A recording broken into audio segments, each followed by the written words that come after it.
á tí hay cayទៀត tao thái lên này chân nó Giật kháo rồi giật kháo thôi nghe để kháo đòn bên thế nhất ba miếng họ ngay đấy zoom đó bốn ô bằng khó vậy cái mũi con này cái luôn không phải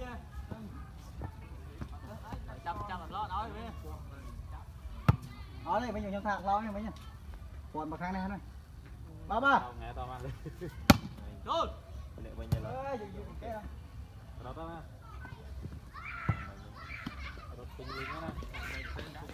bà cho lấy bà dân lấy bao tính thì heo bay đi bán sao à? Hỏi ló là tính